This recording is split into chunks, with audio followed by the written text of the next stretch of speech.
This is Carrie Johnson with the Iowa Department of Management, and this is part 3 of a brief webinar series intended for county auditors and staff to help understand and work within the Department of Management's online valuation system, in particular as it relates to administering TIF within that system. Part 1 gave a brief overview of TIF and some of the terms related to it. Part 2 talked about setting up TIF taxing districts, both base and increment districts. And now Part 3, we're going to talk about setting up TIF areas. So when we work in the online system, we would go to the Department of Management's website, the county resource page of that website, dom.iowa.gov/counties. And then to enter into the system, you would select Submit Valuations, Budget, and AFR.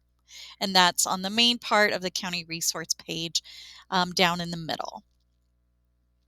To log into the system, you would use your typical Enterprise A&A account ID. If you need an account ID or you need access to the system with an existing ID, please contact me and I'll get you set up. So just a little background, TIF areas. When we talk about those, TIF area is the geographic area that's authorized to generate TIF tax revenue. A TIF authority may have one or more TIF areas. Some cities may merge, or counties may merge by ordinance individual TIF areas into a combined TIF area. Some cities have designated their whole city as a single TIF area. There's a variety of different approaches that folks use to set up TIF areas, and they can be amended at any time. When you're working within the system, so you have, say, a new TIF area or one that's being consolidated or one that's being deleted, you would need to make those changes within the Department of Management's online system. You'll use that system to create, to name, and to assign sequential numbers to TIF areas. And then once we would already have created our increment and base districts, and you're going to assign or associate the appropriate TIF increment districts to their TIF area as defined by the ordinance of the TIF authority. So your TIF authority ordinances will tell you what needs to happen where. When we talk about adding TIF areas to the system, they also have naming conventions that we prefer you use just for consistency across the state. We would use no backslashes in TIF area names. A naming convention, for example, for a city urban renewal area would be the city name, then the area name, and then end with the words urban renewal. So in this example, we have Pella Corridor because that's the name of the TIF area, and then we end it with urban renewal. An example for county, Benton County, Becca is the name of the TIF area, and then we end that with urban renewal. So pretty simple, but again, striving for consistency across the state. So we can create new, we can delete, and we can also modify existing TIF areas. So for an example where we needed to modify an existing TIF area, we would go to the option of TIF areas over on the left-hand side, and we would pull up the TIF area that we need to work with. Again, you can search it by area number and name if you're a county that has a significant number of TIF areas. If you have just a handful, then obviously you're going to see it probably populated right on the screen for you. For those TIF areas, we can take different actions. We can edit them. We can manage the associations, meaning manage which increment tax districts are associated with the broader area, and we can also delete a TIF area. So if we need to edit an existing area, for example, we need to edit the name because there needs to be a little bit more clarity with the name, or there's a mistake made in the naming when it was originally added, what have you. You would go to that area and select edit. And you can see that the area ID has already been populated in there, and that's not something we can change, but we can change the area name. So we'd go in there, make our edits to the area name, and we would do a save. You can manage the associations of existing TIF areas. So what you'd normally do this for is if you have an existing area and it's been amended. So you need to add new TIF increment districts to that existing area. And this happens a lot. When an existing area is amended, you need to add in a new increment district, base and increment district, because that amended area has a different frozen base. So you need to add in new districts, you add those in, and then you come to the area, the broader area, and you associate that increment district that you just created with this existing area. And to do so, you would go to the Manage TIF Area Associations, a little branch, and it's going to show for you the taxing districts, increment districts that are already associated with that area. To add the one you just created, you would go into the search box and start typing, and it's usually going to pop up for you whatever increment district you just created. If you created multiples, it would show them all, so you can search as narrowly as needed to get the one that you need. Once you have the one that you need, you would select the plus button to add it to the area. You can also be in a situation where you need to delete a TIF area. This would just be something that has, basically met its time frame and is no longer going to be used, so you need to delete it from the system. The remove button is the option that you would need, and it's going to ask if you are sure that you want to do so, and you would select yes.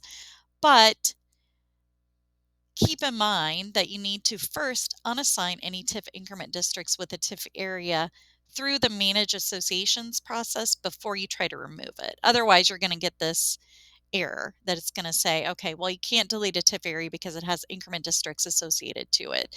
Those increment districts either need to be deleted themselves or they need to be, assigned to a different area.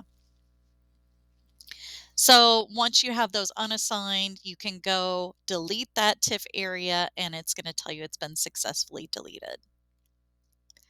Another situation you would perhaps be in is you need to create a new TIF area. You're presented with, a whole new urban renewal plan, a whole new ordinance, and you need to go into the system and create a new TIF area. To do so, you would again go to TIF areas on the left-hand side and select the option Add TIF Area. So the first thing you do is you would name that TIF area. Again, as you add, the next available number for that area would be assigned to you. It is an editable field, so you could make a change there if you needed to. And then you would type in your area name, being sure to use those appropriate naming conventions. And then you do save.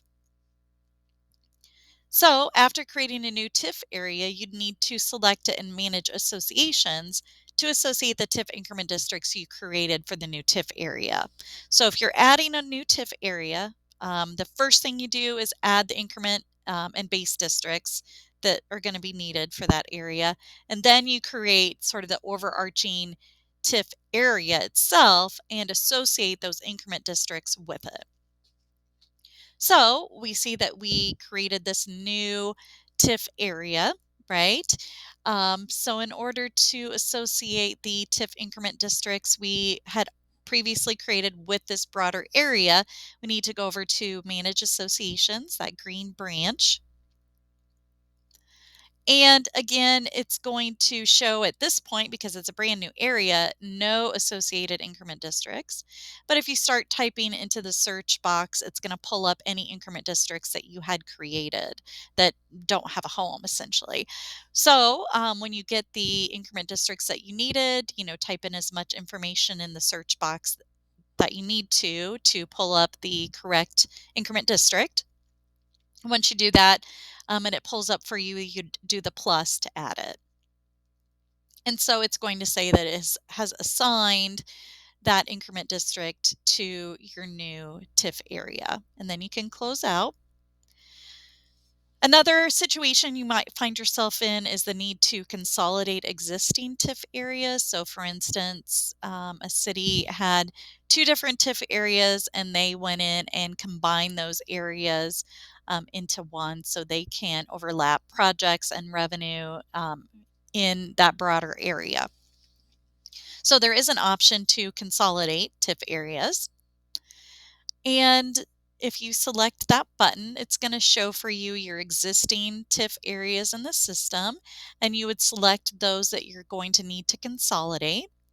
It's going to ask you, are you consolidating it into a new TIF area with a whole new number and name, or are you consolidating into one of those two existing areas?